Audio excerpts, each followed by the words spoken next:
Momen Greta Thunberg ditahan militer Israel. Suasana gelap di atas kapal, dokumen-dokumen diperiksa, mulai dari Greta hingga puluhan peserta Global Summit Flotilla atau GSF. Lebih dari itu, GSF mengklaim bahwa satu kapalnya sengaja ditabrak di laut, sementara dua lainnya dijadikan sasaran meriam air. Mengutip Tribun News pada 2 Oktober, hal itu diungkap oleh GSF dalam unggahannya di Telegram. GSF mengunggah video yang diambil dari kapal lain yang konon menunjukkan kapal Yulara diserang dengan meriam air. Semua penumpang di dalamnya tidak terluka.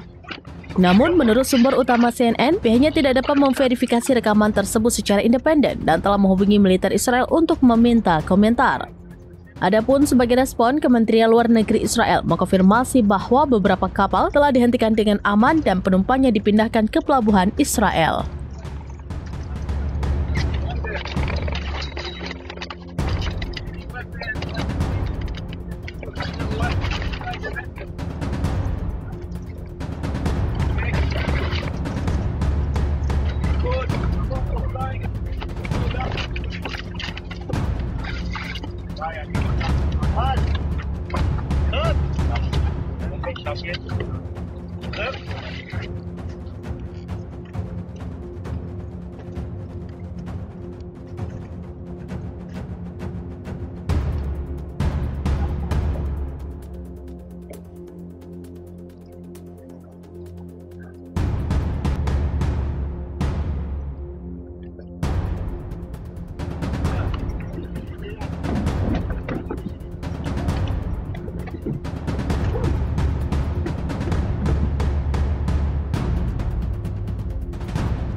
Download Tribun X sekarang, menghadirkan lokal menjadi Indonesia.